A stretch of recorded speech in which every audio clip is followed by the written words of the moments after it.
7, 6, 5, 4, 3, 2, 1. Ladies and gentlemen, Dr. Bob in real life! Yay, here I am. We're in Seal Beach, California. And Dr. Bob is going to help me get through these final, I think we're at 32 days. 32 days? It's getting real, isn't it? I'm most worried about, just that moment when I start to just convince myself that it's not worth it and that there will be another shot, and letting that, because there will be another shot, that's right. true. That's your insurance policy. I go back to that so much. So maybe the goal is not to be comfortable, but to be okay with being uncomfortable and not to suffer. Right? The difference between what we're talking about here is that running a marathon is going to be hard. Yeah. It has to be. And running a 3:32 or a 3:35, that's really hard. So to think it's not going to hurt, that's delusion, right? I mean, it hurts the best people. But the question is, when it hurts, do I say, okay, this hurts and I can't do this, or do I say this hurts and that's the way it should be? Here we go. Let's get back to it. And I think that's what you're still trying to find. Yeah. It's how to do that. And that's that refocusing routine that we talked about. Go back to, what's my stride look like? What's my breathing look like? All the things you told me that Josh would say, focus on these things, not on how much it hurts, right? Yeah.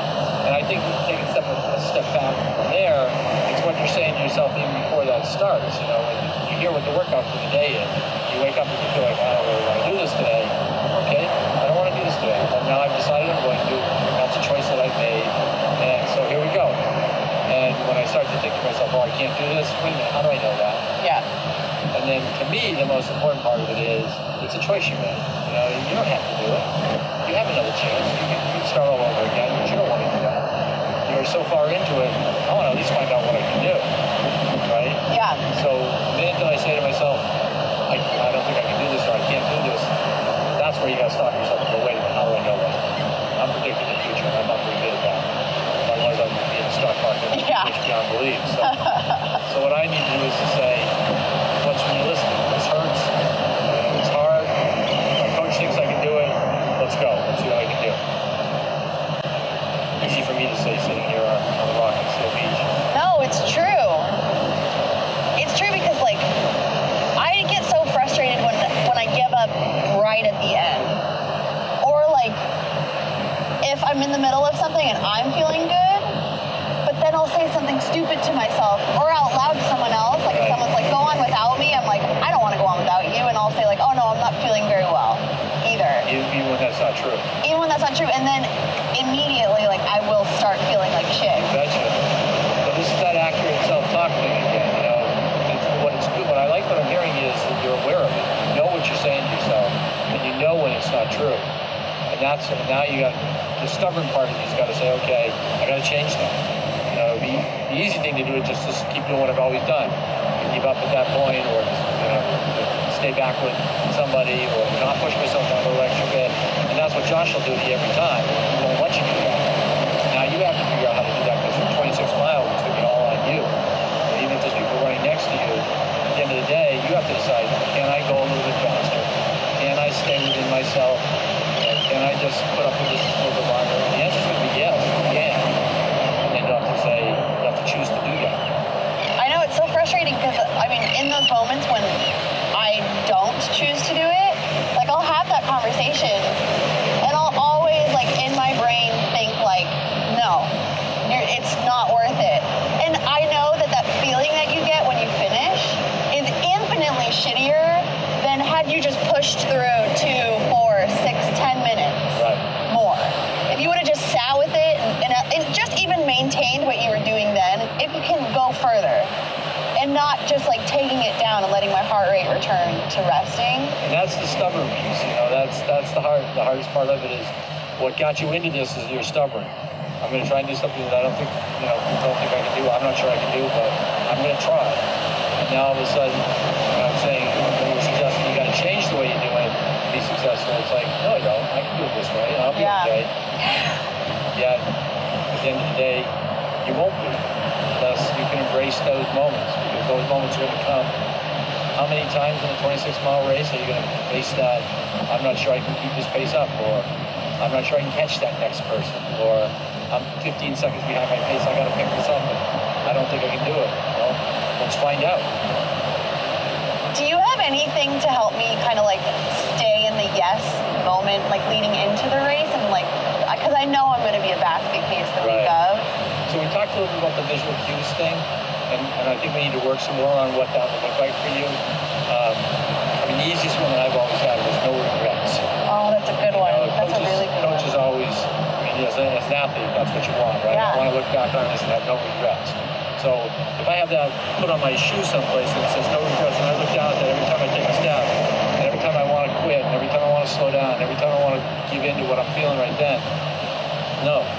If I do that, I will have regrets. And my mantra is going to be no regrets. So that's, but it could be something else. If you have, somebody that you look up to, even 332 on your shoe is going to remind you, that's what I'm here for. Does that make sense? Yeah. So the visual cue thing, I think, is really important. And if it reminds you of the feeling that you want to have, can you imagine how good it's going to feel if you cross that line, you see 331.39 up there? All of it's going to be worth it. Yeah. And if you can capture that feeling and put it someplace where you can see it every time you look, it's just going to take you back to it, okay? And all of a sudden you're going to forget how much it hurts. And all you're going to be thinking about is, I want that. And I can get that if I keep going. Does that make sense? Yeah. I mean, even when you say that, like, I think of New York last year when all I wanted was to break 4 and it was like 3:59 something, and like watching my watch and like it almost didn't happen, and then the second it did was like it was the best day of my life. Exactly. Hands down. Like, I get goosebumps just thinking about what that felt like, because I honest to God didn't think it was ever going to happen. And you can feel the same way about 332 right now, but the only way it will happen is if every time you start to doubt it, you turn that around and you go, I don't know if it's going to happen, but I'm going to make sure that I have no regrets about the way I handle it, so that if it doesn't happen, I can look at myself in the mirror and go, I tried. Yeah. And if it does happen, that's the best day of my life. What can I be doing, like, in the interim to get in the headspace so that on race day I'm just like, come at me, yes, Right. let's do it. So you've got to practice that. That doesn't come naturally. For some people, it's like, there's those people that are gamers. They're much better when they do better on game day than they do in practice, which I find hard to believe, because in practice, you're going to race like you practice. So every day that you have a race, a practice that you don't want to do, or you're not sure you can do, that's where you need to practice this whole thing of, what am I saying to myself? Is that accurate? Okay, if that's not accurate, fix it. What am I saying that's not accurate?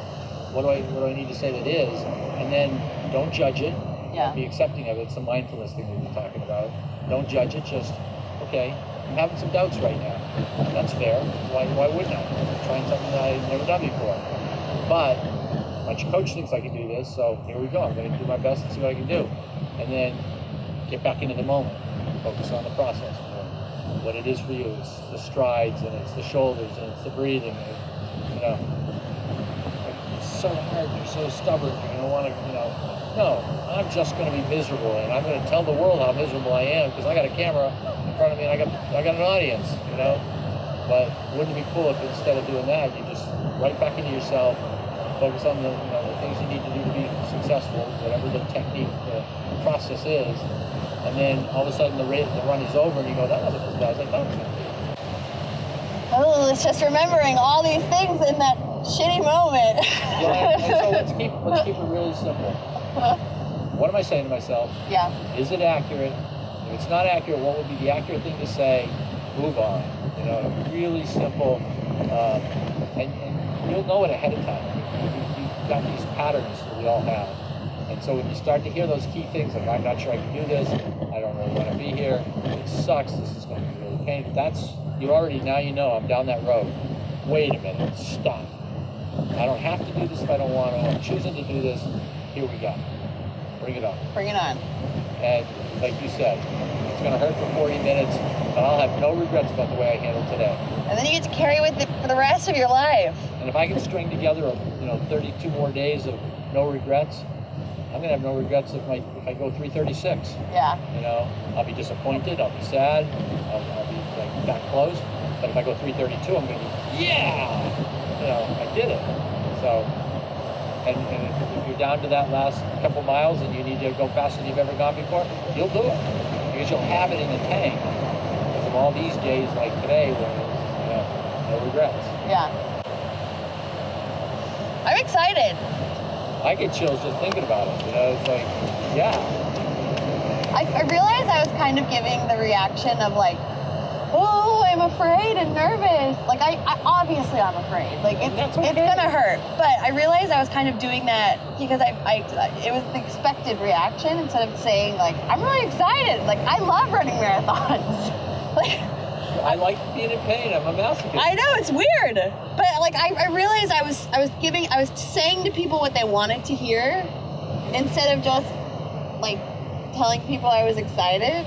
Or however you really are feeling. Yeah. I mean, I'm excited and I'm scared. Yeah, both. Totally. And that's, I mean, people think you can't hold opposite feelings, and I mean, there's a whole psychology that says that dissonance is where we work. But I'm a big believer, I can be scared of something and excited about it at the same time. That's why I'm doing it.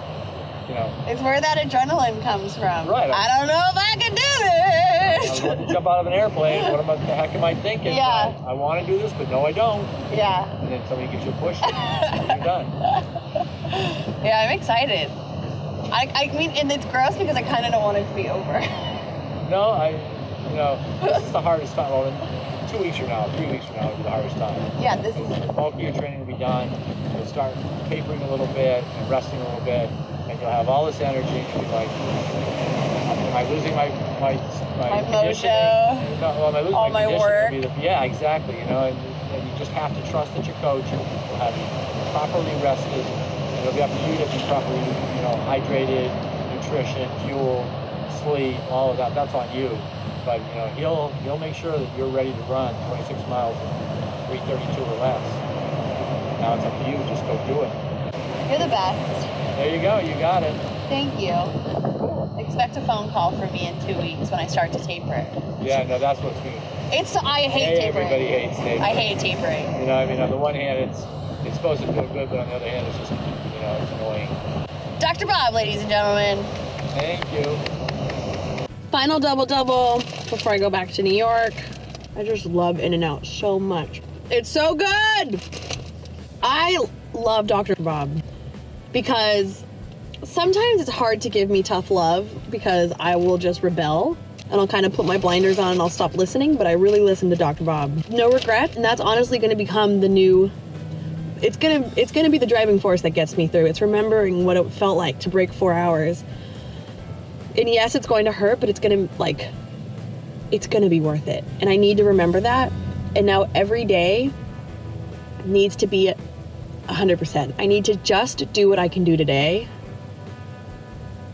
and make sure that I have no regrets come Chicago. All right, I'm going to inhale this and then back to San Diego and then back to New York.